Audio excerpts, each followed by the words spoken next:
Everyone, it's Peter Griffin from the hit show Family Guy. Enjoy this episode of Let There Be Jay.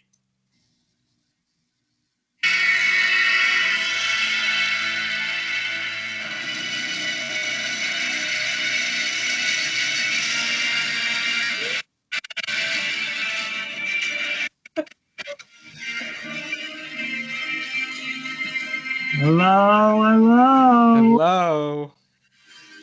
So, Everyone, welcome. welcome. Really an insane episode. Yeah. Welcome to Let There Be Jay. Hey, I'm Jonathan. I'm James. And let me just tell you. How'd you like that? That intro. That was great, yeah. James gave us a new little intro there. From Peter. I next week I'll have something else for it, but what website is this? Dude, it's uberduck.ai, and you could just put, and there's a bunch of voices. You gotta sign up through Discord, but I just put a random Discord account. I authorized it, and then you could have at it, man. It's a great ass website. I know. Well, listen, guys. It's been a nightmare getting the show on the ground. Today, I was here at 8:30 ready. Hey, man, I saw 9. Okay, there's some miscommunication, some things happen, some dogs are running amok, some technical difficulties, and it's all crazy. You know, this is a double-sized show, pretty much. Yeah, this is a double trouble. We missed last week. Some things came up, but now we're here. We're back again. We got a lot to do, so hopefully, let's just get into it. Get through it. Try to go quick with a lot of these things because there's a lot. So first of all, today, I was hit with the rudest. Ooh. I was hit with the rudest, most condescending. What? Okay. Message today. Whoa. Let me read it verbatim. You checked YouTube in the past 2 hours? Dude, I don't know how you're projecting like that. I was just saying, like, did you check YouTube? Like, well, of course, you know who you're speaking to. Like, okay, I didn't know, man. I usually get the notification right away. I thought I beat you. Yeah, I'm sorry, James. Next time I'll give you the notification right away. I was just happy for myself. I was like, oh, I could break the news. But clearly not. There's a reason I didn't send it to you right away. Why is that? Well, we got the first full teaser trailer today. Mm-hmm. And I gotta say, looks fine. This is like it didn't like. Dude, oh my god! I gotta send this to James. I just watched it. I was like, nothing. I know. Okay. It's just like, all right, we're just at the near the water. There's like 10 people. Something's happening. Who knows what's going on in this movie? Like the Shang-Chi trailer. Yeah, that's a trailer. Masterful. Like that was such a good trailer. Gave you plot details, but not too much. Showed some really cool stuff. I thought like that got me so excited. I'm just watching. I'm like, oh, okay. One thing from this trailer. Oh my god, the cinematography is so beautiful. Like, is this gonna be the most different looking Marvel film? It looks so different. I gotta tell you. Yeah, I didn't see much. Maybe I'm crazy. I think this movie looks ugly. I kind of agree. It's like look at the picture on screen right now. It looks bland for some reason. Have all these like colorful costumes. Like if you look at a comic, the costumes are so colorful. Like everything looks dull to me. Yeah, it's kind of a very washed out thing, and no hate to Chloe Zhao, Oscar-winning director. It looks like Nomadland. She just did Nomadland, which is a pretty washed out movie in itself, kind of thing. That's definitely on purpose, but I don't know. I just think it's a weird kind of thing. This is definitely only showing like a fraction of the movie itself. So maybe we'll get some cooler set pieces, but we did not see like really any kind of like wow factor things, and maybe they're just trying to do that on purpose, which is an odd marketing thing, but it's all right. We got Rob Stark. We see a quick glimpse of Jon Snow, Kit Harington. So we'll see that. But even like I'm not. Sounds like I'm just praising Shang-Chi on the Eternals trailer. Mm-hmm. Just a smackdown. That movie looks so colorful. It looks fun. Here I'm just kind of like, this is a little bit sad. We'll see. We get to see like looks more fun than Sweet Tooth, I'll tell you that much. Oh, that's true. Sweet Tooth review coming next week. It's coming out next week? No, I don't know. I have no idea. Probably already came out. No one talked about it. Yeah, I can't tell you anything about these people from this trailer. Which one of them's a Bollywood star, Kumail. You got that from there? No, I got that from like hearing people talk about it. Okay. I was gonna be like, did I miss something? And Rob Stark wants to lead the Avengers. Yay! We get the one kind of like, whoa, they're in this universe. Oh yeah. This looks a little bit Jupiter Ascending. Oh, Jupiter's Legacy? Jupiter's Legacy, sorry. That's what you mean?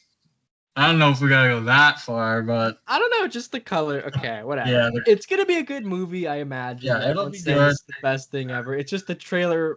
Has a lot to be designed for. But for me, they look weird, but they do look weird. I'm looking at Rob Stark's pauldron that he's got going, and it's odd looking. I like the guy on the far right. He's got a cool little black. I think that's the villain. Really? Yeah. Are they doing like the weird stuff from the comics where it's like the beasts and the history of mankind? I think they are. How? Okay, here's the thing about these like because we had the Inhuman test thing that was gonna happen, and that never fabricated for real. It's a weird thing putting these like intergalactic races into the universe because like how are they? Yeah, exactly. Where they're like, we've been dormant for years. I know. When a good reason for them coming out now, like when. Yeah, these guys are kind of fucking pussies. I gotta say, like Endgame, like we really could have used your help. Yeah, we could have used God people's help agast the person.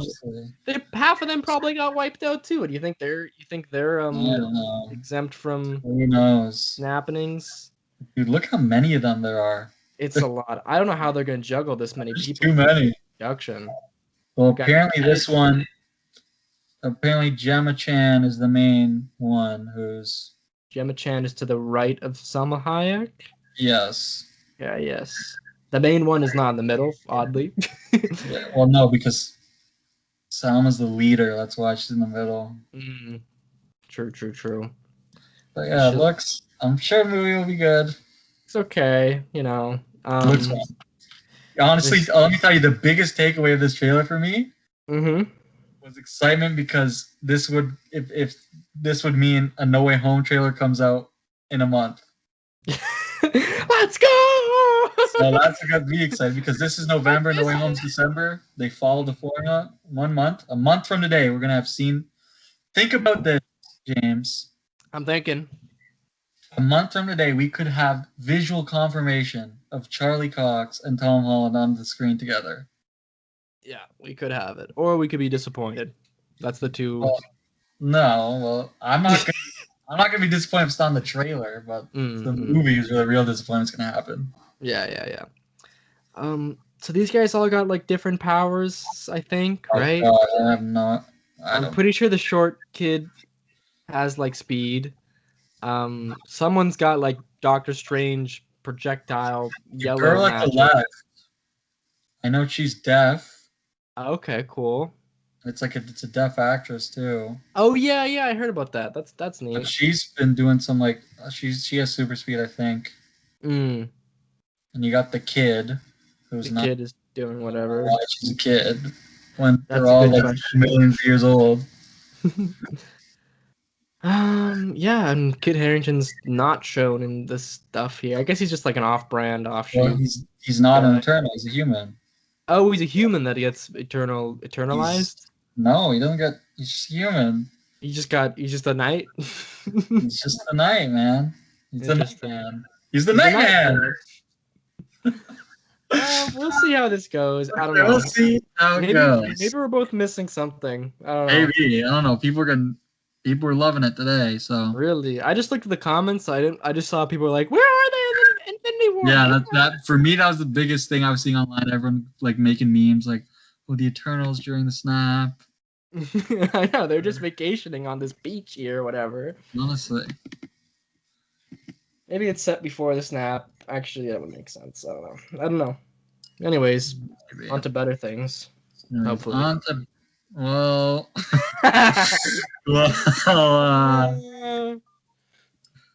we're gonna see other things in a second here. Always bear with me, guys. It's always a struggle to do the thing switch. Hey man, this is the production value we get. We up the I don't know, content. These little cameras switches. Ooh. Whoa! Garlic bread. It looks like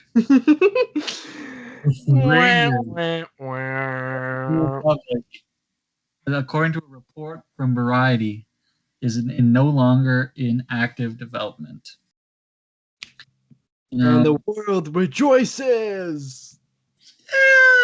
Yeah, I'm fine. I'm fine with this. I don't think anyone's really heartbroken about it, to be honest. I did love the rumor that the main character would be Hera, and if this was a Hera show, then I'd be so excited for it. But if it wasn't, if it was always going to be the Cara Dune show and maybe even Bo-Katan, but I do think the rumor that Bo-Katan was in it is kind of weird. Considering doesn't make sense. This show doesn't make sense, man. It's weird. I thought the show was going to be Gina, the pilot from Kim's Convenience. I forget his name. Yeah. Bill Burr. Bill Burr, yes, exactly. And just all the other side characters besides Bo-Katan from Mandalorian. And it'll just be like, we're busting crime around town. Oh, what's his name? Carl Weathers, of course. But no, that's fine. I don't like. I can't see Cara Dune leading a show. From what I've gotten of Gina Carano, it's like okay, she's there, she's doing stuff. She's not like a phenomenal actress. You know what I mean? Like she's not. She's no Pedro. No. She's nothing. She's just like a strong woman. Like they give her like they didn't even give her much to work with, to be honest with you either. I don't know. I think I've gravitated way more towards the other side characters in The Mandalorian for them to get a show. But the Filoniverse is booming. We got Book of Boba Fett in a couple months here. Mm-hmm. We got Mando season 3. We got Ahsoka. We got Bad Batch. Filoniverse, full effect. It's fine. Yeah. A bunch of other shows coming too. Acolyte. Don't forget about that. Andor. And, don't forget about that. We're gonna talk about Obi-Wan a bit later, but okay.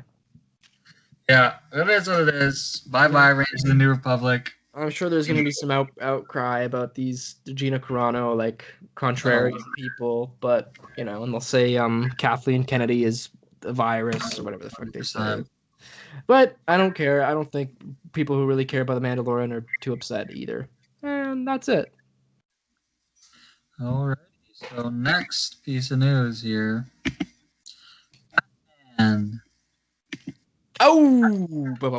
Crusader was a new animated series to premiere on HBO Max. Has been announced from executive producers J.J. Abrams, Matt Reeves, and Bruce Timm, who's one of the showrunners of the original Batman the Animated Series.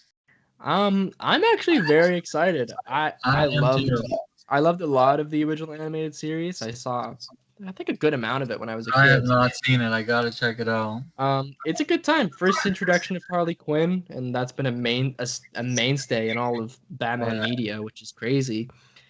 because you don't really get that much from shows. I guess also Batman Beyond, but that came from this same universe too, which is awesome to see as well. Um, yeah, I think this will probably deal with like a different take on Batman. He's got a crazy looking cowl in this picture. I know, yeah. I don't know. It's gonna be nice to see. Maybe they'll do a different alternate universe kind of deal, something different. Because we are getting a whole mainline Batman with Matt Reeves in thing. I do think it's kind of weird that Matt Reeves is gonna be doing 2 separate Batmans at the same time. Maybe he's just a bat. Well, He's a Bat fan. maybe just got the name. Maybe it's more of just put my name on it. I mean, I think he's obviously way invested in one more than the other. Yeah, I don't think he's gonna be a really story-driven thing. He's probably just chumping money into it, to be honest. Plus GCPD. Yeah. Oh yeah. He's batted out.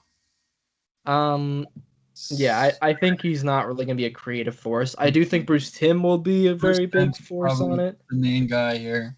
Yeah, and JJ, who knows what he's doing, to be honest. JJ's producing everything at HBO Max, like any DC, like some Justice League Dark. Oh yeah, he's got a crazy deal with them. He's got that 500 mil, man.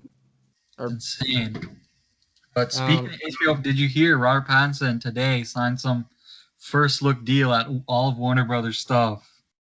What does that mean? Oh, like he's on the call list for all of it. Yeah. Interesting. They love their Bobby Bats. Good for them. Well, he was in. Was he? Wait, no. Chris. Wait. Yeah. Tenet is a Warner Brothers. Tenet is a Warner Brothers. Harry Potter. Oh yeah, Harry Potter. All the Warner Brothers, man. Yeah. And then obviously Matt Reeves Batman. So clearly there's no bad blood between Warner Brothers and him. There's not. So Zoe Kravitz rumors on the Batmobile. Okay, we'll see, man. Jonathan still has his speculations about that. I still have hope. Hope. I still have hope. Yeah, it means hope. Yeah, I'm excited for this. I have no idea what they're gonna take on it, but I like the look of these. I know you love the huge ears. Yeah, I like him and I don't like him, but I think that'll grow on me. They're oddly shaped. It looks like Wolverine. It's oddly. Yeah, exactly. They're curvy. I like when they're straight up long ears, but it'll be cool. This looks very like the original Batman from like when he was first in comics with the purple gloves and he had a gun. Batman had a gun in the back of the day. Maybe we'll get that. No, I think if they keep this art style for the show, it's gonna be really cool. Like these pastel colors. Yeah, I don't know. Maybe I don't know. We'll see. But also, there's lots of Batman stories to tell. Sorry, go ahead. Speaking on the Batman. Yep. The new images. Oh yes, we got quite a few images. A lot of them are just like other looks at stuff we've seen, but the real big full-on look at Riddler. I love the Riddler's look. I like the design too very much. I love so it's like a tape face, right? Yeah, it's tape face. That's if he was a new villain, they'd call him Tape Face. But I don't know. I think he looks great. He's got the glasses, played by what's his name? He's got a very Paul Dano. Yes. Okay. Yeah. He's got a slick coat going on too. Slick coat. I love the coats. Yeah, they say that this Matt Reeves is this is not the final look of the characters. They'll become their more classic looks as time goes on, which is nice. It's nice seeing a prototype Riddler that's different from per se Gotham's prototype Riddler. Just watch Gotham, man. I was about to say. where he's just a guy in a brightly colored suit, and it's ooh. He's kind of a green suit. I don't think the final version of Riddler from the movies isn't gonna look that different. No, I'm just saying, but you know what I mean? The prototype is just one slight difference off. Yeah. From thing. It's I think it's cool they're going drastic. Yeah. One of my favorite Batman animated series, which is I guess I think for me, because of nostalgia, it's on par with the animated series, but obviously it's not as good, is this show called The Batman on I forget what, I think it was on YTV. as a kid in Canada. They had a great Riddler episode where he's got the long black hair and he's like, he looks great. It's a cool. Does that show have the Joker with the long hair? Yes, he has the Joker played by the guy who plays the Mauler twins. Damn, that guy plays the Joker. Yes, it is actually amazing. It is like he's really good in it, and his costume is like a straight jacket with like it's so good. The designs in that show are amazing. And there's some great Clayfish stuff. We'll have to do maybe a deep dive of the Batman show because I don't know. It's a forgotten Batman media. Yeah, I just wanted to bring up the Riddler for that because he was great. Anyways, well, now Keep Crusader is a good title too. Yeah, it's a great title. Now, guys, we take a brief intermission, and I just want to shout out Showtown Apparel. Mm-hmm. this is news to me. I don't know what's going on. I purchased WandaVision and the Falcon the Winter Soldier from them. Oh, the Blu-rays. And Revenge of the Sith 4-hour cut. I put in Revenge of the Sith, works great. Put in WandaVision, works great. Put in Falcon Winter Soldier, it's glitching like crazy and has zero audio. So I emailed them. Then for a week I got nothing. I realized on their website that there's some special process you have to do to contact them. They can't just email them. I do it right away. I got a response. They said, yeah, no problem. We'll send you a replacement disc. We've with some of our other discs, and replacements have worked 100%. They make a great pun. They say, we got a bad batch. And then in brackets, available on Disney Plus soon. And I was about to respond and say, you guys better have that on Blu-ray too. Disc, and they're sending out the replacement. They're doing some great work over there. So guys, shout out man. Apparel.com. If you're like me and you love physical media and you want to complete your MCU collection, your Star Wars collection with these Disney Plus series that they have not to release on physical media. And the Netflix shows too. Do they have the Netflix shows on there? Not this site as the Netflix shows. Yes. Because one of these days we're gonna get shut offline and we'll never be able to watch these shows ever again. So, but I'll be laughing. That's the thing. Grinding them. Okay, now we got some news that if you and Jay knows me. Mm-hmm. That this news gets me so amped. Okay. So hyped. I saw this and I got so hyped.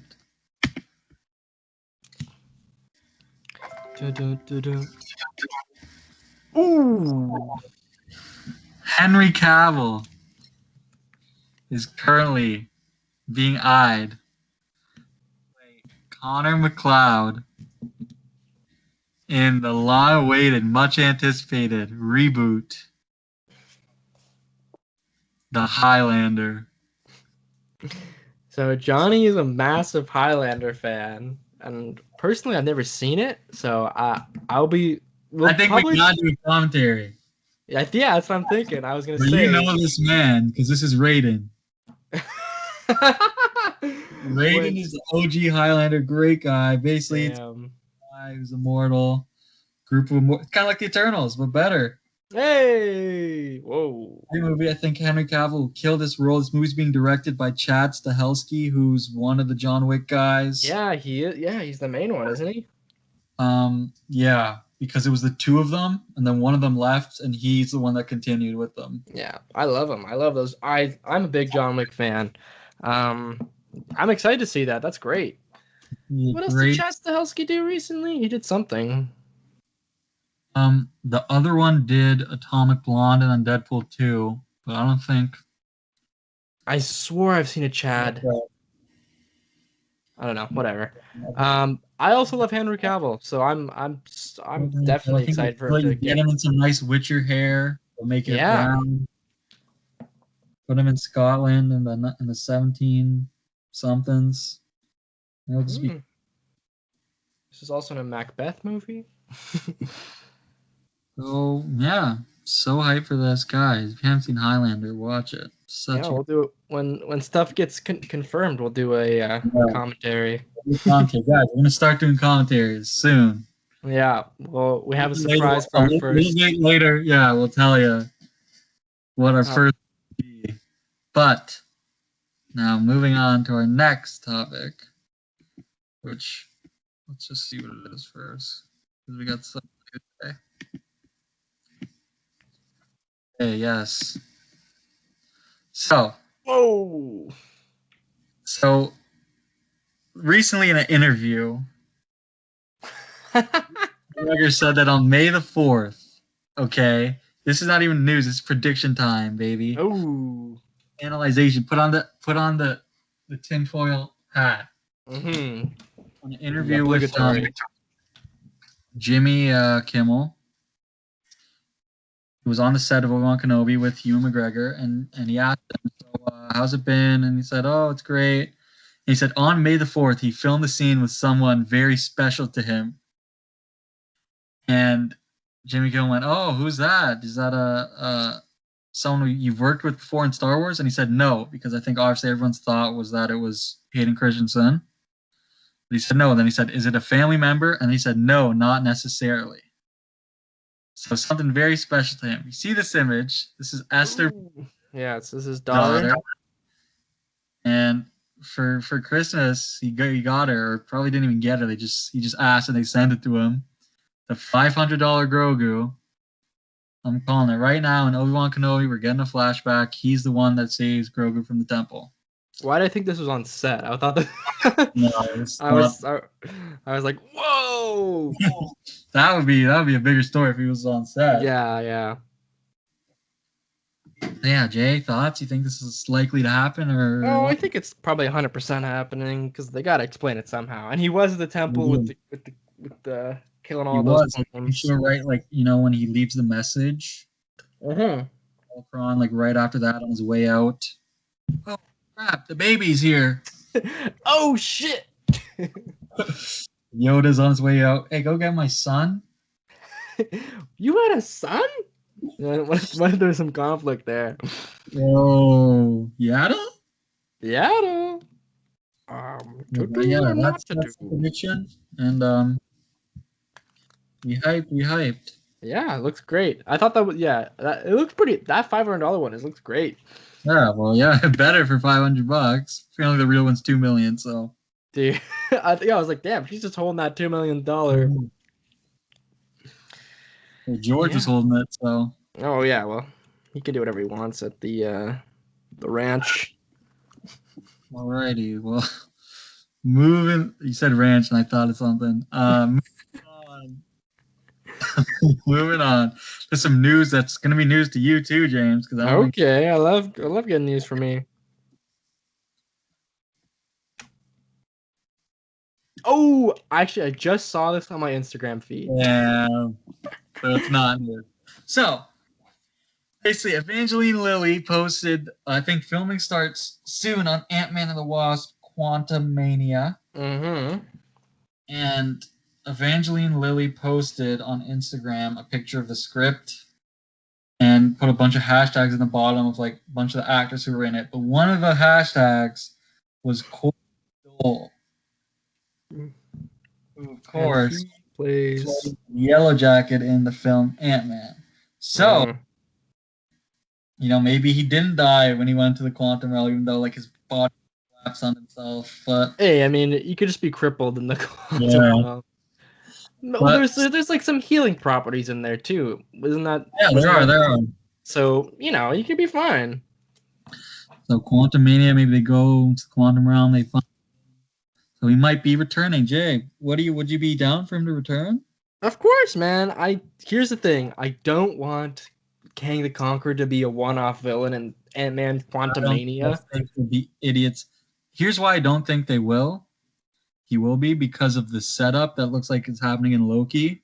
Yeah, exactly. We see some stuff in there. I don't think that's some jokey villain they're gonna do for an Ant-Man movie. Like, yeah, because it's an Ant-Man movie. Like, what are you gonna like? Come on, come on. I think that's leading to something big. Just like What how do you? Darkseid's first appearance was in Superman's pal Jimmy Olsen. Yeah. Would be the same thing. What do you think about these Ant-Man movies? You excited for the third? I am. I think the third one could be fun, especially with a name like that, and especially. Yeah. We But got I will Janet tell you, back. We got not the whole game back. I will we got tell you Stature or whatever the other one, those kids' name. that they recast. Yeah, that they recast. But let me tell you, Corey. Okay, Yellowjacket. Mm-hmm. I think Corey Stoll's. I think the kid is written to just kind of be like another bland Marvel villain. But I think Corey Stoll like crushes it in this. He's pretty intimidating. He's actually so good in that movie. Like the scene where he goes to his house and he just screams like, "This is all gonna blow up in your face!" Like he's so good in that movie. I think You know what's you know what scene I vividly remember in this kind of a movie about I don't really remember very much. What? This the testing with the sheep or whatever, and he's like, Yeah, dude, he's so good in that movie. it's good. It's a good time. You know, it is I just love another villain like the Ironmonger syndrome, whatever Yeah. that people have always complained about. But you know, the final fight scene was cool on the play thing. It's a good time. I don't know. Um, I think Ant-Man 2, for all of its hate, is a fun movie as well. You know, I don't know. Hopefully we'll get some good stuff in it. He's also great in Endgame too, you know. Yeah. And you know, one of the things that makes villains in the MCU is when they come back, when they have multiple, when they have a story arc. Yeah, they have some revenge kind Yeah. of thing. So I would love to see him back. Me too. It'll be a good time because again, Kang the Conqueror cannot be the the main antithesis in this thing. Yeah. So moving on to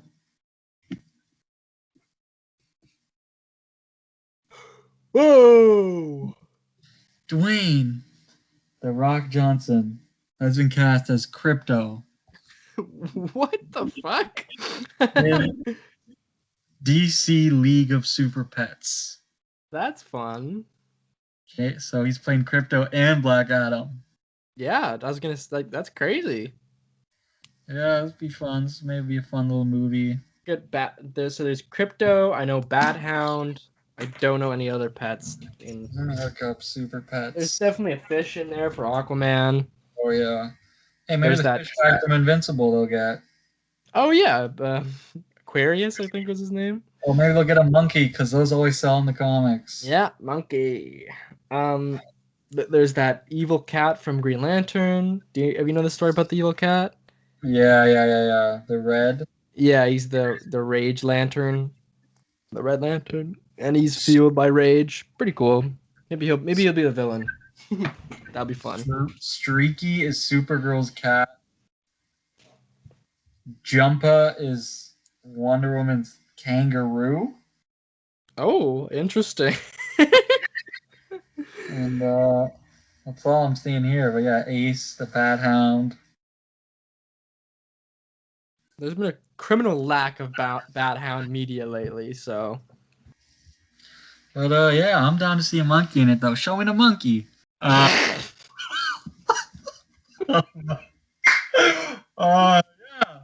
DC Let's Super Pets. Could be a fun time.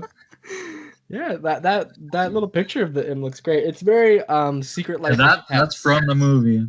Yeah, it's very Secret Life of Pets, so it'll make a killing probably. And that's all that matters in the world of movies. Just making money. Yeah, making money. Dollar, baby. Make the money, show the monkey. Make the money, show the monkey. That's it. That's the way of life. Mm-hmm. Moving on once again. This is a news week, fellas. Oh, this one. Huge Sonic 2 description. Jay, description, because you know it better than I do. Okay, so tell the story first of how it even got out. Yeah, I forget this could all be fake for all I know, but I saw a little thing, a post somewhere, where it was like the U.S. government actually leaked the synopsis of this movie because they had to do some kind of, I don't know, legal checking for doing like some kind of, I don't know, maybe they had the military in it. You know, they always do that kind of shit with movies. And so basically, what's going on in this movie is that this is the synopsis. So the gang is on a vacation, which is important, I guess. What's his name and what's her face? The Sonic's parents, I guess. Yeah. They're on vacation in who knows where. And Dr. Eggman is back, and he's looking for the crystal, Chaos Emeralds, I guess. I don't think they don't specifically say Chaos Emerald, but they say like crystal or whatever. And teaming up with Dr. Eggman is actually Knuckles, which is kind of surprising. He'll be a villain in this. Knuckles the Echidna is the red guy. He's got the Knuckles, of course.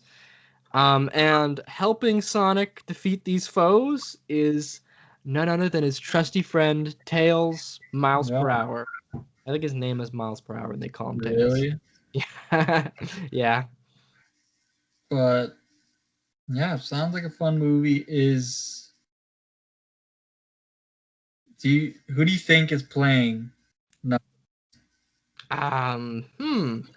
So recently there was that Sonic, forget what they call that new Sonic Boom, where it had this like, I don't know, Knuckles is always kind of like, hey, I'm not, well, in that he's really big and bulky, so he's like, you know, I'm a big guy, you know, like the big guy voice. I think he'll be more like tough and scary a little bit, like, yeah, not Shadow though, because that dude, I'm hyped to see Shadow in a movie like this. Me too, dude. Shadow's always been my favorite, man, the best. I've looked it up. Apparently, yeah, I did see this rumor a bit ago that they want Jason Momoa. Oh, that'd be amazing. Play Knuckles, but who would you?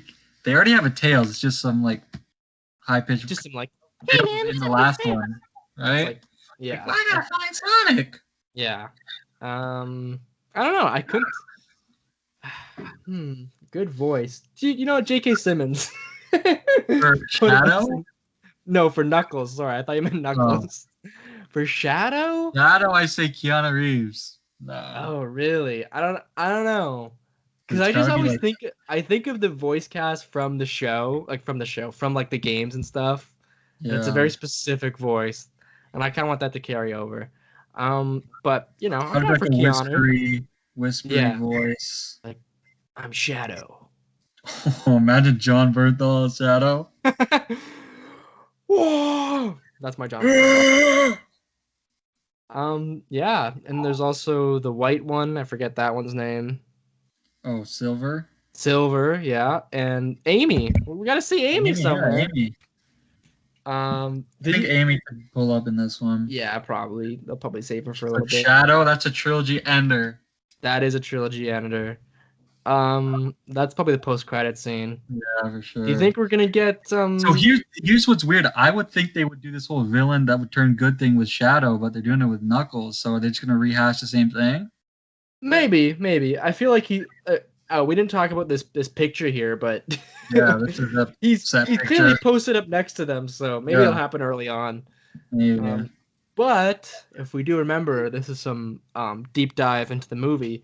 The Echidnas are the people who were trying to get after Sonic. They were trying to get him with the owl. Yeah, with the owl, which is some weird lore that they got in this movie. Yeah. I don't think they ever established that in any other thing. Yeah. Do you think we're gonna get Chaos Emerald Sonic when he's all yellow in this, or are we saving that for like a final? That might be a last movie kind of thing. Yeah, that's what I'm thinking too. Because there's only one Chaos Emerald in this, and there's like a bunch in the games. There's a lot of Sonic lore, I gotta say. Have you heard of the Archie comics? They did like a whole crazy, like future dystopian Sonic franchise with comics. The lore is expansive, I gotta say. I saw like a breakdown of like, it's like, this is just part 1. Okay, so 300 years in the future, Sonic goes back in time. They say, I'm all making this up because I forget, but yeah. Have you seen the Shadow game where he's like contracted by the president to take out some like evil people? Yeah, and he's got like I think he uses guns and stuff. It's very edgy shadow. Man. It's crazy. Yeah, I feel like it's on the like I want to say the GameCube, but probably not the GameCube. I don't know. I actually really like Sonic.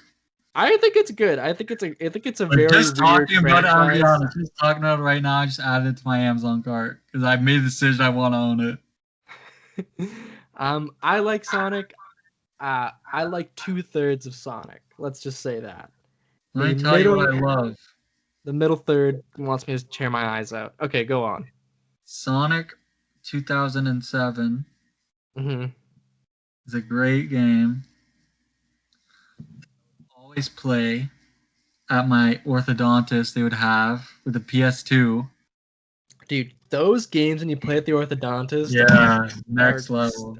they always stay with you forever.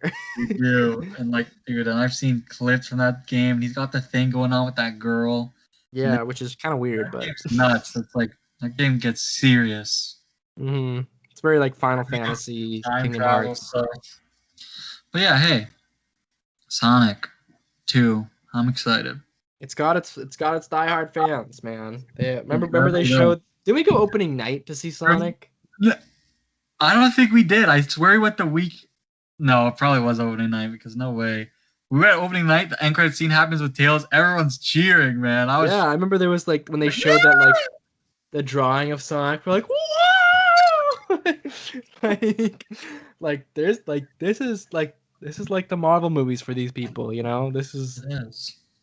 But when are we gonna get a Mario movie? That's the thing. A Buddy, sequel, we not a already sequel, got it, a man. reboot to the Mario movie, Great where movie. Joe Pesci comes back. It's not Joe Joe Pesci Pesci. played him? No. No. No. Okay. Who plays him? Who plays him in that? Bob Hoskins. Bob Hoskins. Really? It wasn't Joe Pesci? Okay. Not Joe Pesci. Well, they should do Joe Pesci, and who should play Luigi?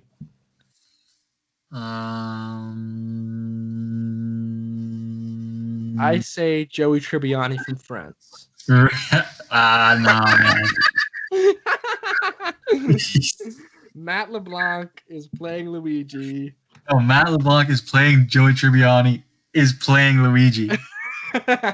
Yes, there's many layers to the Mario. Oh, speaking of that, Friends reunion drops on Thursday. Maybe we'll talk about it next week. Yeah, I'm excited. It's not an episode. It's just like Episode. hey, we're talking about the show. We're going to talk about what Matthew Perry has to call to speak. Hey, actually, you know who would be a good Luigi because he's basically the same person? Ross. He's the Luigi of Friends. That's true. That's true. I always related to both Luigi and Ross, so it's a good time. And Spenny Hot. Spenny Hot? Spenny Rice. Spenny Rice. I was watching that today. It's all the same category of person. Well, moving on to our last piece of news for the we have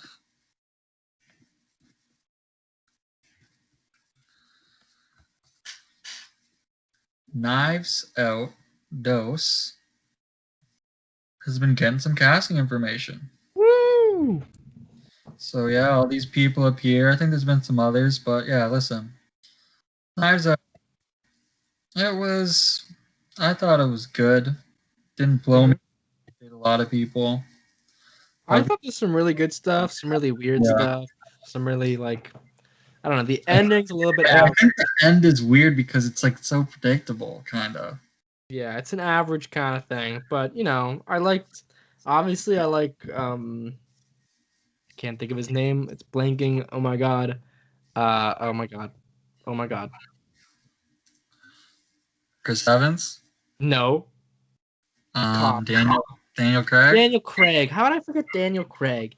Obviously, I like Daniel Craig. He's happy he's coming back. It'll be fun. Lakeith Steinfeld, also good. And Armis. He could be back too. Hopefully. Probably not though, because it might be a different place, you know. But we can hope. Yeah, maybe we'll see some kind of some I don't know, cameos from the old cast in this. We got Dave Bautista. You know, recently in Army of the Dead, I have seen it. James is Mhm. the second we end this, he's gonna go watch it. Hopping it on tonight because Jonathan. Here's the thing, I wasn't gonna watch it. I was thinking, whatever.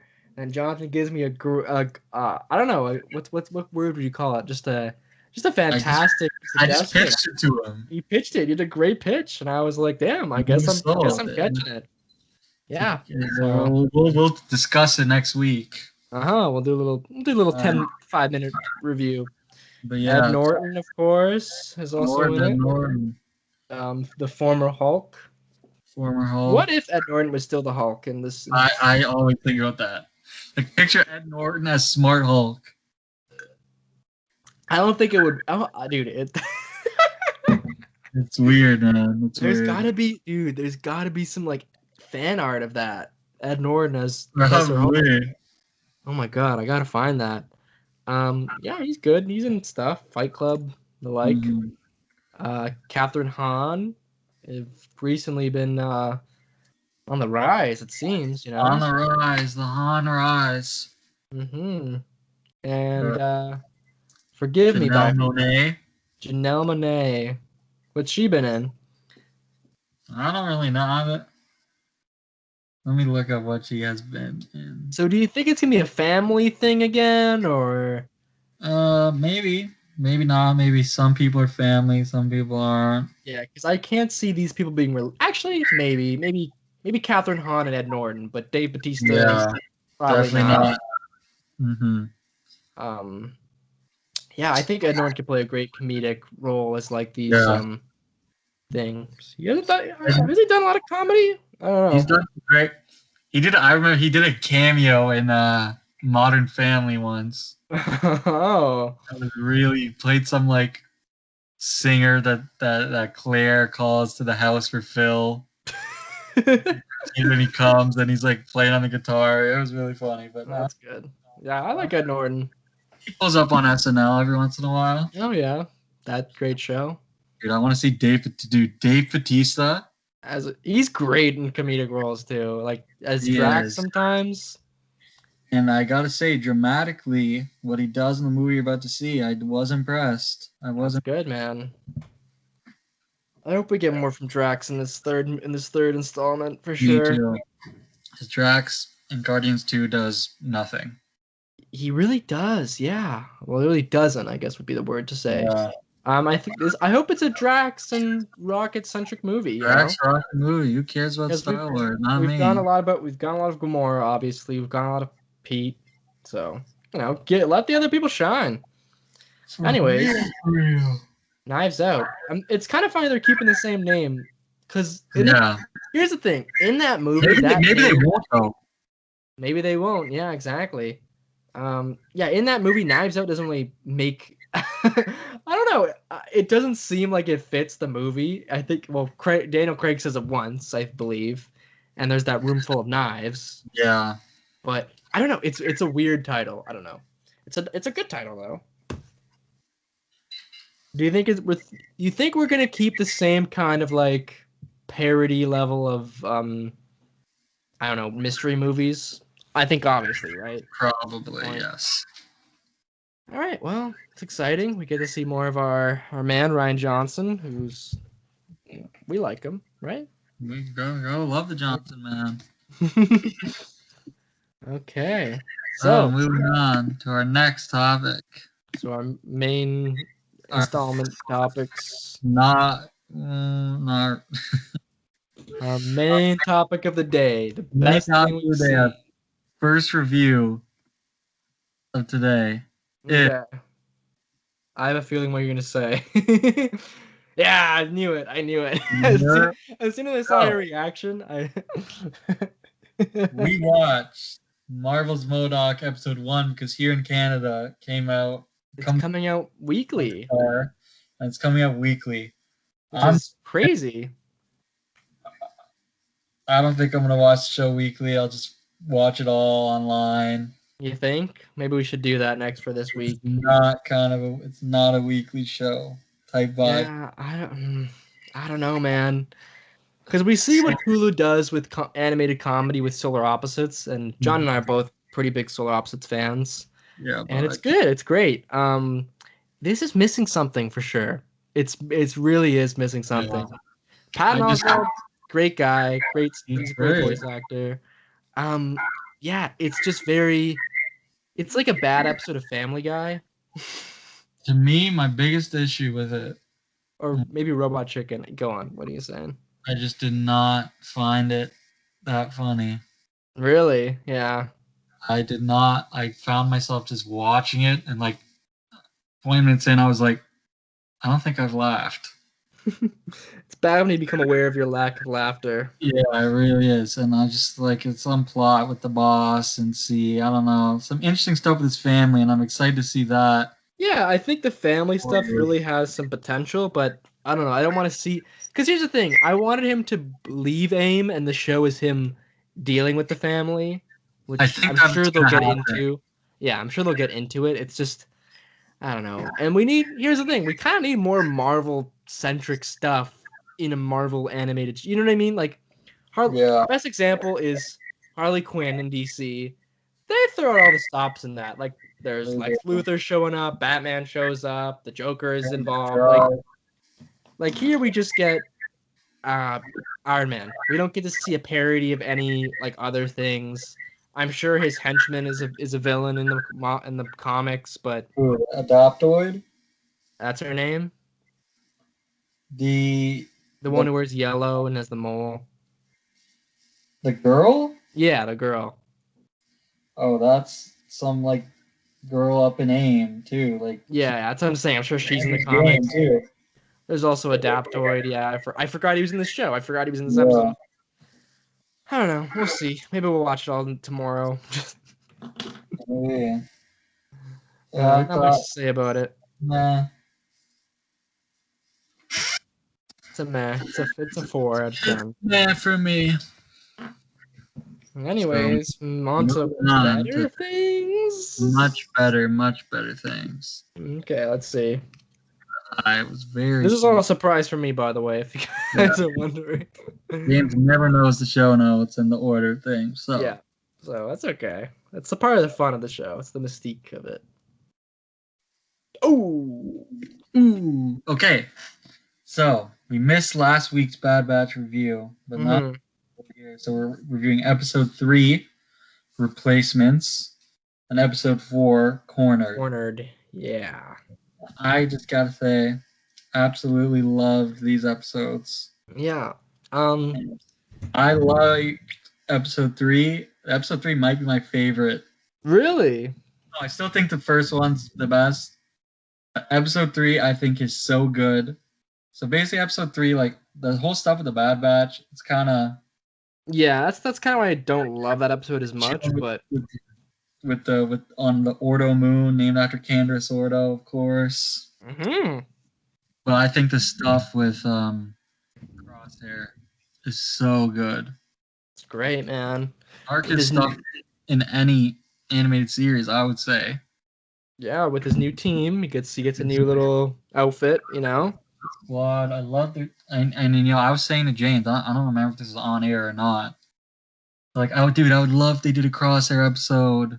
We pretty much got this. And we pretty much got it, and it looks like we're going to be getting it throughout the season. We're going to be cutting. Yeah, it'll be a little secondary story. I even said, what if there's a moment, like a Callus moment, like at the end of the episode of Callus and Zeb, how he's just in his room, looking at the rock, just like so depressed. And we got literally this is the image right here. This is the picture, yeah. When he goes in, he sees all the marks that Wrecker's made, and you can tell he's just not in control. He's not happy with the situation. Yeah. He kills his comrade, I guess. Comrade. They shoot and burn alive. Yeah, that's a little drastic, but bunch of civilians. Good soldiers follow orders. Following orders. But yeah, the Bad Batch stuff, that episode straightforward. Question. Yeah, let's take episode 3. Does the clone voice actor also do Crosshair? Yes. That's crazy. He's a very that's a very different voice from the rest of them. He's so talented. Yeah. Okay. Anyways, How would you think episode 3, man? episode 3, it's a good time. I wouldn't say it's my favorite. I would maybe give that to episode 4. Really? Yeah. I don't know. I just think the action set piece episode 4 were really good. Yeah. This episode, I think the I don't know, the stuff on the moon was a little bit middling at best. I like seeing Omega. I think she's great. Even thing I forgot to mention about episode 3, amazing. The ending. Ending too. Yeah, it gets a little room. Omega gets a room. I just love Omega, and I think they're building some really sad stuff that's gonna happen later on. I'm excited to see her backstory and what's going on. There's a lot of mystery. She goes in, gets the little thing. They just work on the ship. It's classic Mandalorian, Clone Wars, like just an episode thing. But the character stuff with Crosshair is really good. We get to see more Tarkin and stuff being like, hey, these clones are pretty bad. We gotta do these. Commander now. We gotta do these. What's it called? Conscription people. Yeah. Which John and I kind of both agree. I don't know if you agree, but I think it's kind of stupid. But I don't agree, James. You don't agree. Explanation for it. Well, there is an explanation for it. I don't know. I just think, hey man, there's the clones. So, can I defend the standpoint here? Yeah, go for it. It's not that I'm sure he knows fully that the clones are way more effective than conscripted, but it's way cheaper to have they will still be effective as we see. Yeah. At least, but it's way cheaper, and he needs the money to fund Stardust, to fund the Death Star. Oh yeah. No, I remember. Yeah, I remember you talking about this. I forgot. Yeah, that's something too. I don't know. It's kind of funny. That's the canon explanation behind the clones missing all the stormtroopers missing all their shots. It is. Yeah, well, Crosshair, he's known for not missing his shots. So he does not. I love his costume. I love his sniper. He's got a freaking great. And his outfit is very recognizable from the other people in his little task force, which is kind of interesting because they're all just like black, sort of Death Trooper outfits, but not really. So do you think this is like the first proto Death Troopers? Yeah, I think so. Yeah, that's a good idea. I have a question though. Do you think we'll get the helmet switch in this from like Clone Trooper to Stormtrooper? Yeah. Yes. Okay. By the end of this season, we'll see a full Stormtrooper army. That's exciting. It's exciting. Yeah. So that's episode 3, I guess. Anything more to say? Episode 4. Episode 4, which is, I think it was my favorite episode. It's a great episode. It is great. I loved the stuff with Omega in this one. Yeah. I also like the tech stuff going on. Not tech, sorry. The Echoes. I did like the Echo stuff. Echo stuff, yeah. Going on with I love his costume though. That's like a cool costume. Yeah, it looks great, and they're in the little place. That's a cool looking. Great. Yeah, they go to the planet of Pantora. Mm-hmm. If you're a true Star Wars fan, you know that obviously Jolan Koval is from Pantora. He's a Pantoran. Oh, really? Interesting. Yeah, so we're gonna have to study those designs of that planet. Yeah, I love that. I love the way it looks. Design too. Place. We had seen in the trailers Hunter riding that bike, and I always thought that was on like Coruscant or something, but no, it's Pantora. Yeah, it's this little place, man, a little market. And let's talk about this little chase scene because first of all, man, we get the return of Fennec Shand. Yeah, and she's pretty good in this. Experience or appearance, which is 30 years before the Mandalorian, easily. Just crazy. That's insane. And she is great. Ming-Na Wen is back to voice. Mm-hmm. Cavalry herself is back, and it's just great. She does. Gotta say, her ship is nuts, eh? Yeah, it is so nice. That's a huge ship. massive. Mm-hmm. Like a guild ship. She's got a little helmet, which is it the same one in Mandalorian or? It's the same kind of design, but I could have The colors are very different, right? red in the Mandalorian, but here it's orange. Yeah. Yeah, there's some great action stuff. Oh man, she's like, it's great. She destroys Wrecker. Yeah. Basically, we got an amazing chase in the car. Yeah, she does destroy Wrecker, but she uses strength against him. Some people are getting mad about that. No, it makes sense. She's like a Wrecker's bounty so hunter. strong. Are you kidding me? He's getting. No, it makes sense because if you're so strong and you go full force into a wall with your head, Yeah, exactly. you get knocked out. Yeah. The chase was amazing, like thrilling. Omega's hanging off the ledge, jumping between the things we see. Oh my God, Fennec is killing people left and right. Even the Bad Batch are doing some bad things in this episode, eh?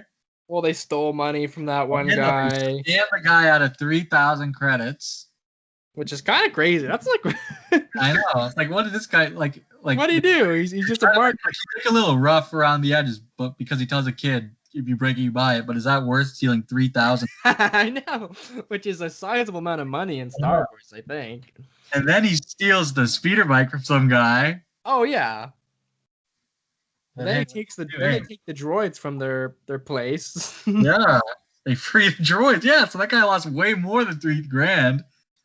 Well, I think they bring him back, but I don't know. Who knows what happens? Their inhibitor chips are gone. Are they called inhibitor chips? Restraining bolts. Restraining bolts. Yes. We're gonna see John I's favorite droid ever. I think the the little one with the arms. Great little stubby droid.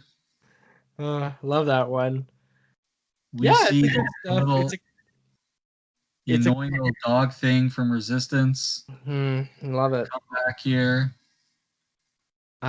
It's a classic. I gotta say, it's a classic Star Wars television episode where the ship is broken, guys. I guess a classic Star Wars and everything, because there's always some kind of broken ship they gotta fix. Yeah.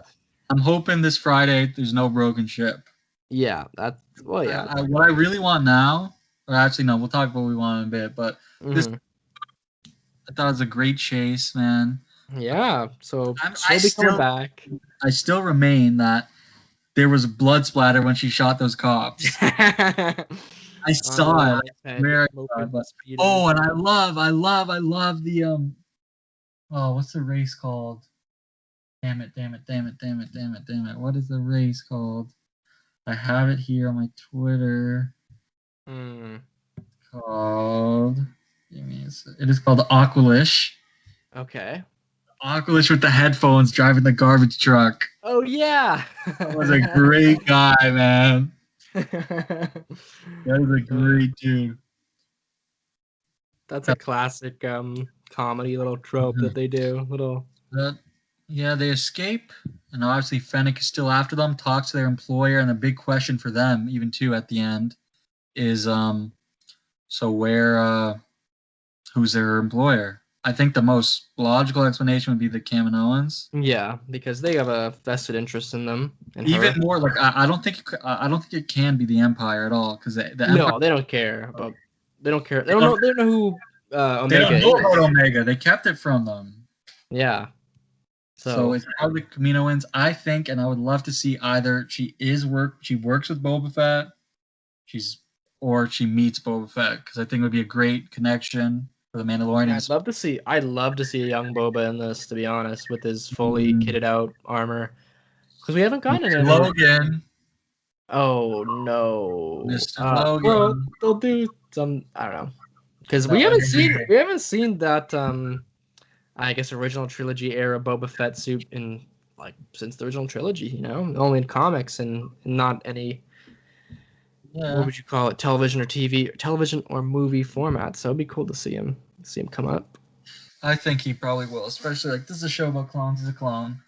Yeah, that'd be cool. He's technically a bad batch, if we could say. Pretty much, he's altered, or no, he's He's genetically, he's modified. He's because he just doesn't age as fast. Yeah, he's actually the only one that's unaltered.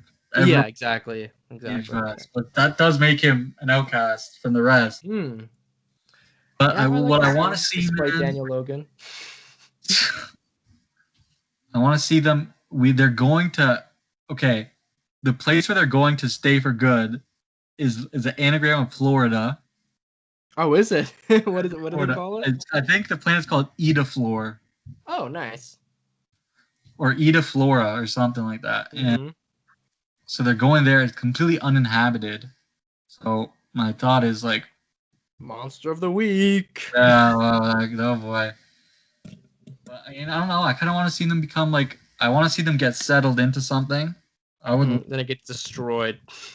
if they became mercenaries Mm.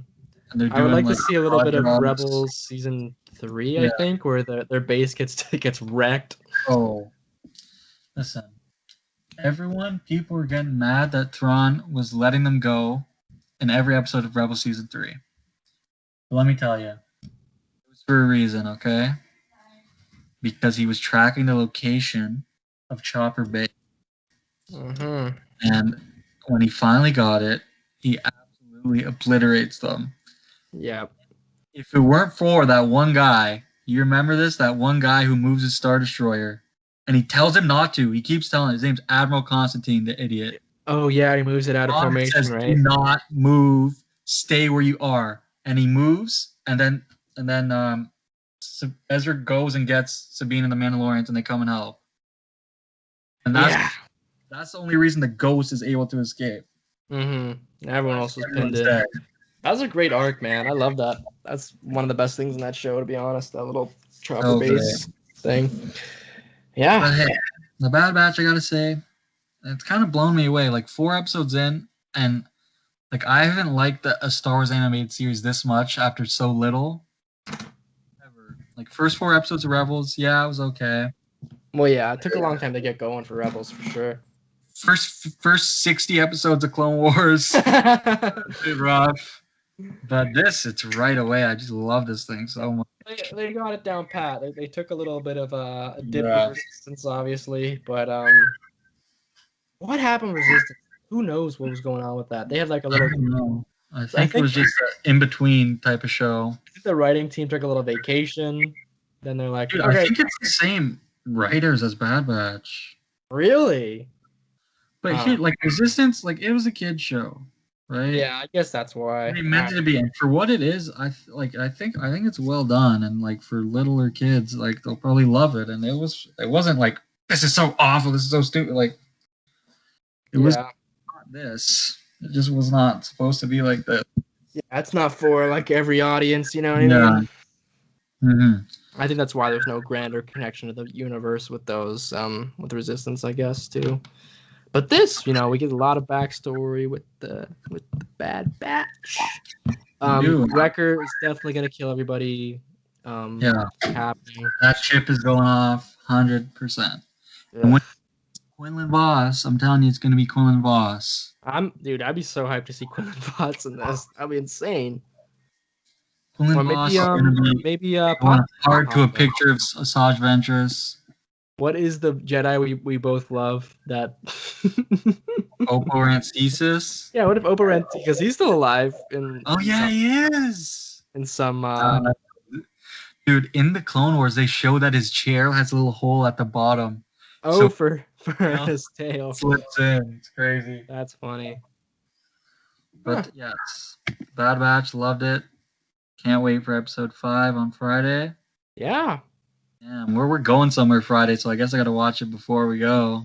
Oh yeah, it's a little pre-watch. Mm-hmm. This is the only time that'll happen. Otherwise, Friday off limits. Off limits. But moving on to our main kind of topic. Mm-hmm.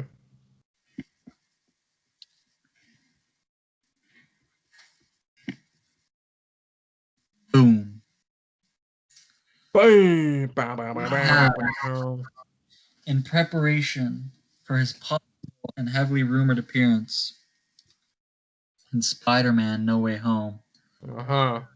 In fact, and indeed, we rewatched Daredevil. Now, we've been taking this at different paces. Oh, drastically different For bases, sure. I would say. I have watched Daredevil Season 1, Daredevil Season 2, Defenders, and Punisher Jessica Season. Jones. Today I started Daredevil Season 3. Oh, nice. And Yeah.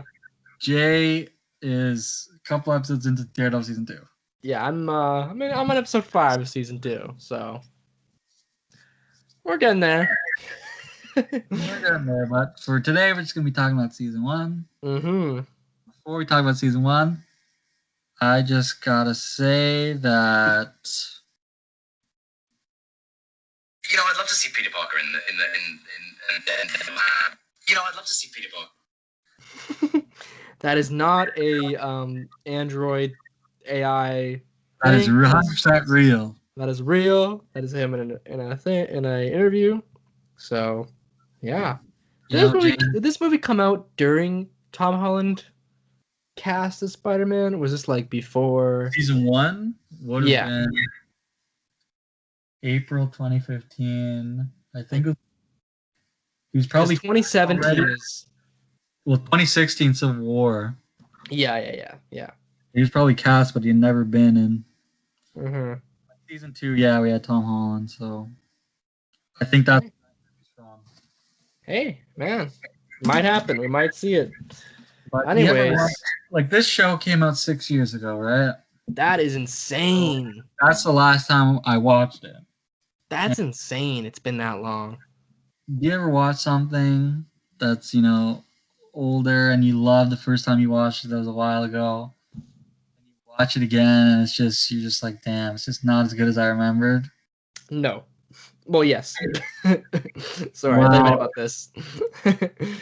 That is absolutely not Dun dun dun. Daredevil Season 1, because I, in fact, think I even liked it better than when I originally watched it. Oh, I think I liked it way better for sure.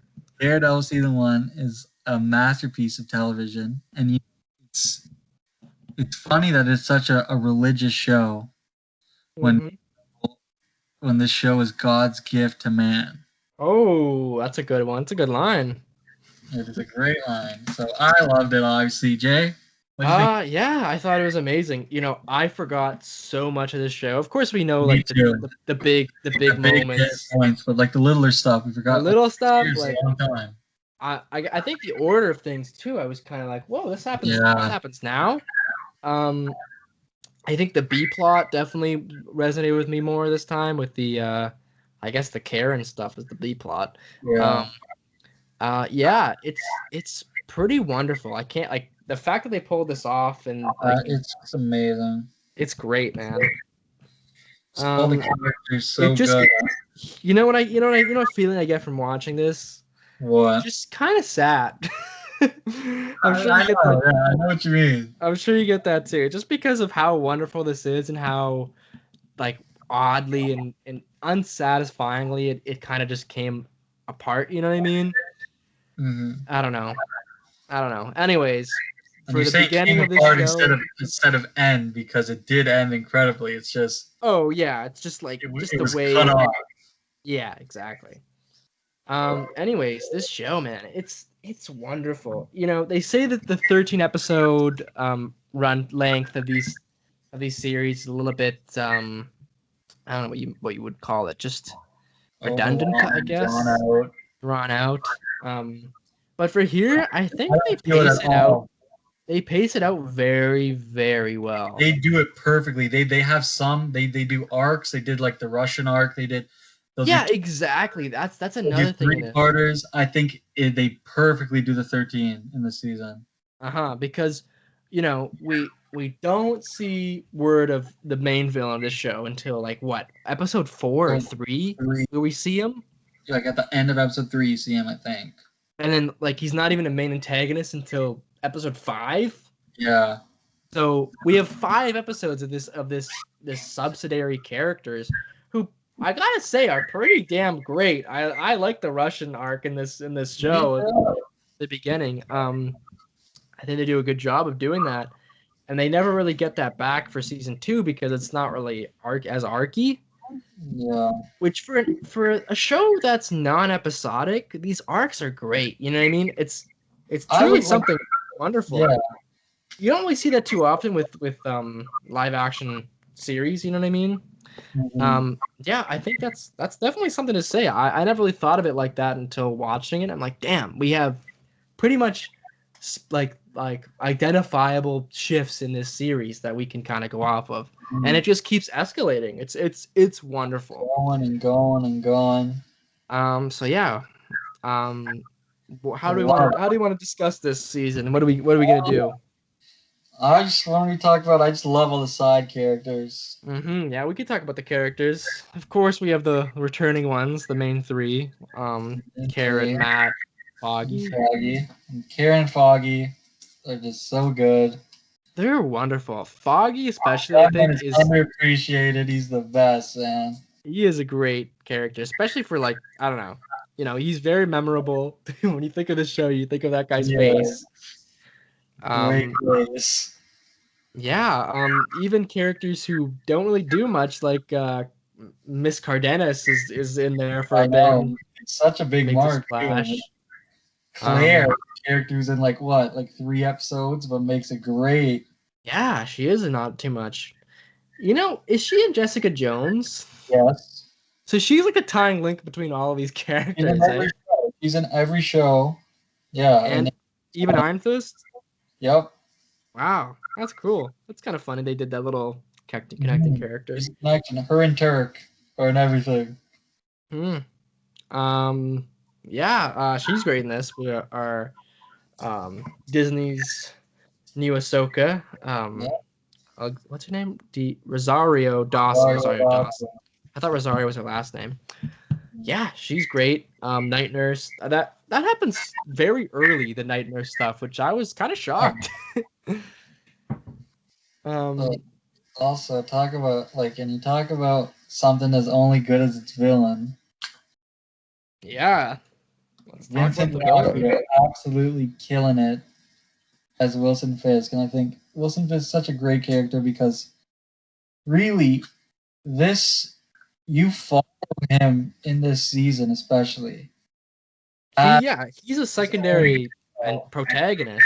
He's like a secondary protagonist, and then you just see the two stories interrupt. Like you're kind of like you're rooting for this guy to get with Vanessa. Like you see his back. It's awesome. You see the bromance with Wesley. Oh, I love the character of James Wesley so much, and I think the way things culminate with him is perfect, and the way that comes back to play in season 3 is perfect. Yeah, which is kind of funny because it doesn't really come up in season 2 that much. Yeah. Well, let's face it, season 3 is pretty much the continuation. Yeah. Yeah. In a lot of ways. What was I gonna say? It's another just a little underrated part of the show. What? The bowling alley scene is insanity. Dude, it's crazy. That's an insane. It was a cold open, I believe. Yeah. It is. Yeah. It's insane. I remember that at the time, and now I'm watching back. And I'm like, oh my god, this happens. You know what I mean? I know. That's a great entry point to I don't know, I guess the Wesley to Kingpin pipeline, and yeah, I don't know, it's great. There's also Marcy we get in this show, which is another character who's great. I don't know, the cast is stellar. Ben Urich, of course. Ben Urich, great stuff. I'm very sad he dies in this show because. Yeah. But I think they do that so well, making you. Yeah, of course, it's a very impactful. And it's really it's shocking. Oh yeah, it's very shocking. Watch that the first time, it's like, oh my god, he's there, and even the way he dies just gets. Oh yeah, and Kingpin is just there. He's just in his house, man. It's crazy. But yeah, dude. One thing I love, probably even more than I love just the lawyer stuff. Seeing him as a lawyer is amazing. These lawyers literally just starting out. Are you my first client? Like that whole thing. So good. What else? The cop. The action. The action, incredible. Oh yeah. So what are your highlights from this season? Let me hear some. Well, obviously the hallway fight from Cutman, Of course, yes. That's the second episode or third episode. episode 2. Yeah. Again, episode 2. It happened so I know, early. I know. Another huge highlight for me is Stick. Oh yeah, Stick's a great episode. Incredible That was episode. always my Such a favorite. packed a punch at the end when you see that Stick held onto the bracelet all this time. Amazing. But in this rewatch, my favorite episode, episode 9, Speak of the Devil. That's the Nobu one. Yes. That is the Nobu one, which is so Great good. episode. It's intercut with the They fight. interweave the Nobu fight, and basically, you see like, oh, it's just when like it's so powerful when they get the call and they see Mrs. Cardena's dead body. Oh See that yeah. he's so angry and he's struggling and he wants to kill Wilson Fisk so badly. After that, he's talking to Father Lantum. We see this fight, and he's fighting Nobu. Wilson Fisk shows up. He sets Nobu on fire. Which, by the way, me and James were discussing this. Wasn't murder because of this whole rule. Yeah, like he fully kills him. I delved into the Reddit of this. Okay. Ooh, we get some breakdown. Because there are some times where I'm confused, and I gotta delve into the Reddit. And usually they explain it pretty well. So Matt was getting the shit beat out of him by Nobu, right? He's slashed up. He gets a fucking. So he was getting bad. So the only thing he could do in that moment to protect himself was set him on fire. So you're pleading self-defense. I'm pleading self-defense, and also I believe that he would have put him out. Yeah, if he could. Okay. If he could, because Wilson Fisk came and started kicking him and stuff, and then after Daredevil leaves, like Wilson Fisk is like, "Oh, let him burn." Yeah. Well, here's the thing. I feel like he was already half dead by the time Wilson Fisk came. So I don't know. Oh, yeah. Nobu has the scorpion scythe thing chain. Yeah, he does. He does. That's probably one of the best fights in the show, I gotta say. Maybe top 3. I have 2 others that I like more. That both happen later. Actually, no. If you count the Punisher stuff, I don't know. There's a lot. Whoever did this action it's so good. Man. Is very good. I will say though, in season 2, there was I got some whiffed punches. We'll talk about that later. Yeah, save it for season 2 review, man. Yeah, sorry. Season 1 though. Yeah, what are your other fight scenes that you love, man?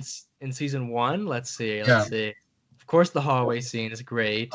The episode 1 fight scene is very good in the rain. Yes, it is. With the great. That other like weird guy. We saved Karen. Mm-hmm. Here's a standout moment to me too. The moment where bowling alley guy stabs himself with the fucking rod. He's like, I gave you his name. Like they use this R rating for like in the fullest thing. It's great. Yeah, it's a very violent show. Do you think they could do a PG-13 Daredevil after this? Yeah. Yeah, I think for sure because he's not a violent villain, not a violent hero by any means. They can easily do it. Just throw a little splatters of blood, yeah. But no, you don't need to see someone spear their head. You know what I mean? That's the cherry on top, I guess. Another thing. Let's see. We can't talk about season 1 without talking about the decarpetation. Is what I'll call it. Ooh. Decarpetation. That's a good one. That is so good, man. Yeah.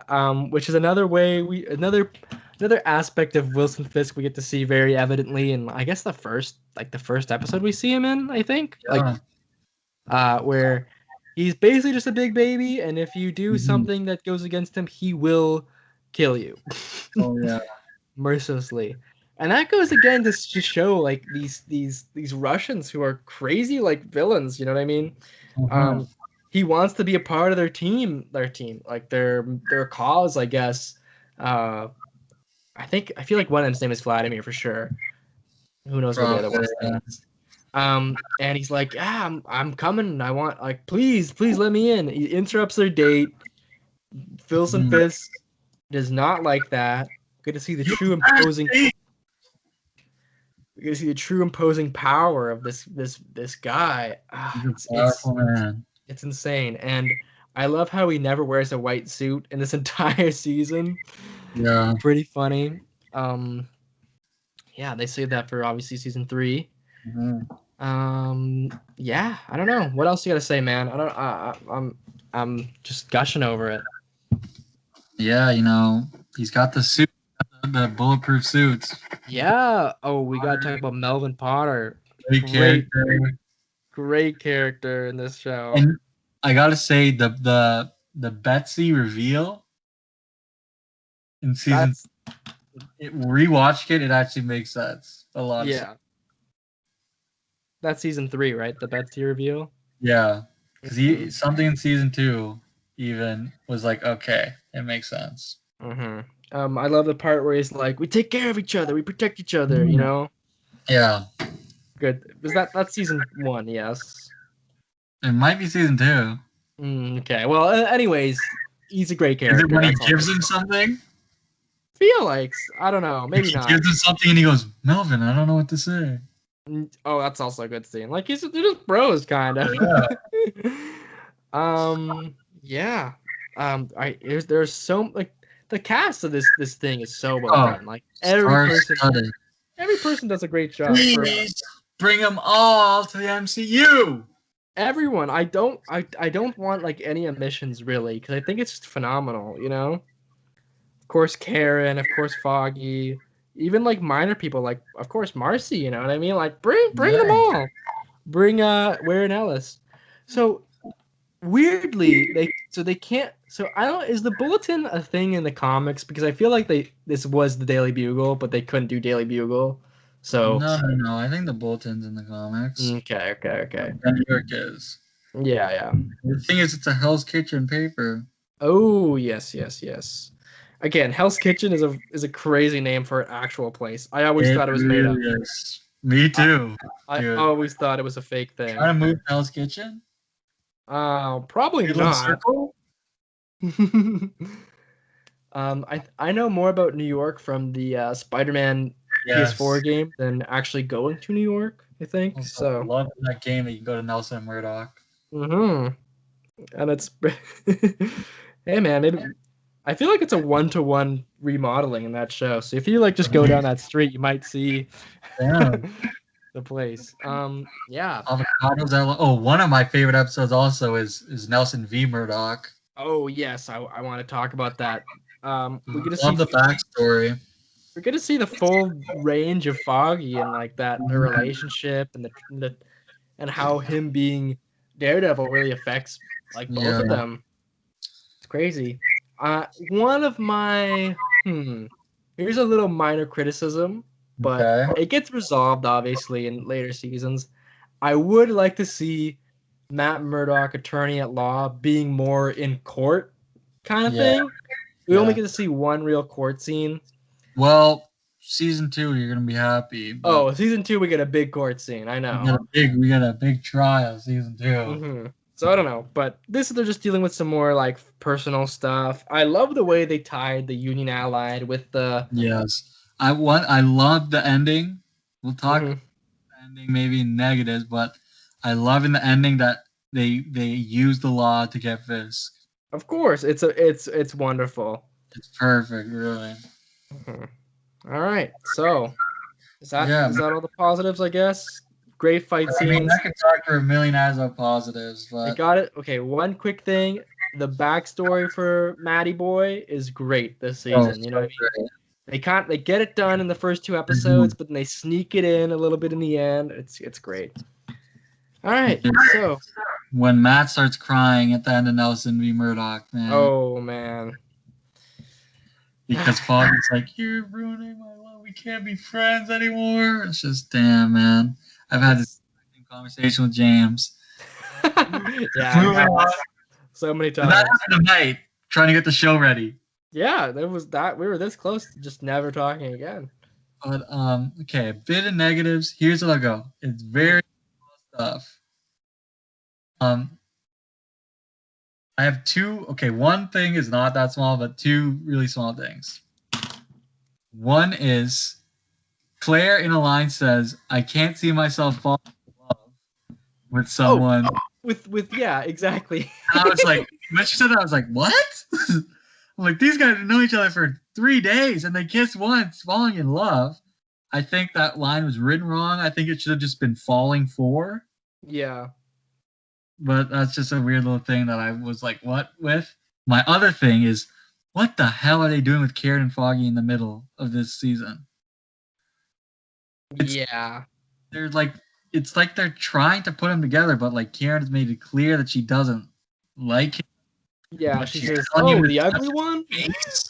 Pretty much. Yeah, she's telling him to touch his face, and I'm just like, this is, I don't know why they did this, but yeah, just too Yeah, and then weird. there's just a whole U-turn with relationships and Yeah. later on.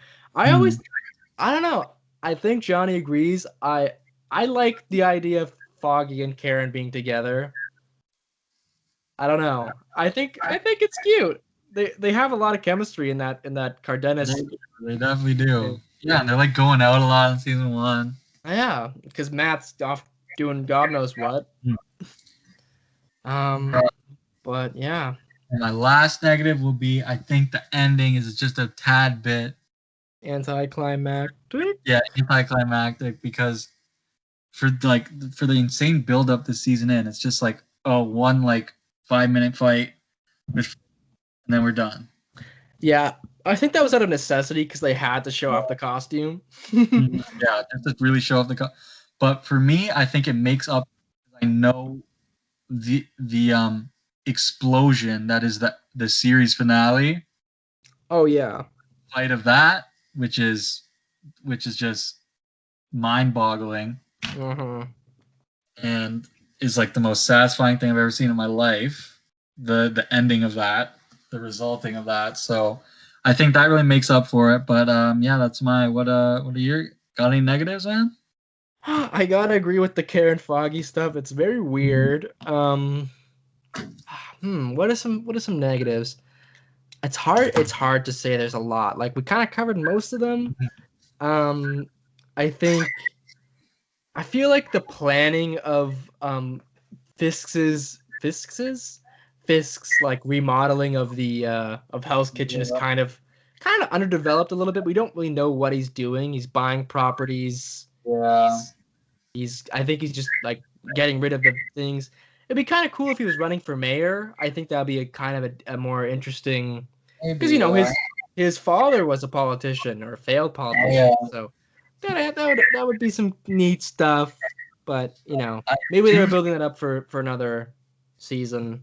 I don't know. I do think the Fisk stuff can maybe become convoluted at times. Yeah, exactly. It's sometimes where I thought, wait a minute. Red line is connected to this, which is connected to this, which is connected to this, which and the Russians go there, and like a couple times I had to stop and think. But so Madame Gao does the cocaine, Russians do the transporting, Japanese do whatever. Kingpin is something. He provides the real estate, and the real estate are tied to Union Allied, and Union Allied is tied to this person, and Miss Cardenas is a tenant. It's like, okay, like it's a lot. It's so we were like kids at the time when we first saw this show. So I was how old were you? It was like, I don't know, maybe 13 max, 12. Grade 8? Yeah. Grade 7 even? No, grade 8 for sure.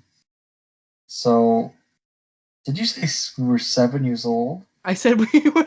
I didn't say we were 7. Oh yeah, 13. I said we were 12 or 13. 13, yeah. 7 years old watching Daredevil, man. Hey, that's a good way to spend I your was watching the movie when I was 7 years old, so. Oh yeah, speaking of which, announcements. Our first commentary. Our inaugural commentary. I'm so pleased to announce will be Daredevil 2003, starring Ben Affleck and Colin Farrell. Who plays Electra again? Jennifer Garner.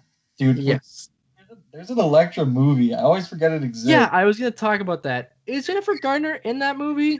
Yes. Oh wow.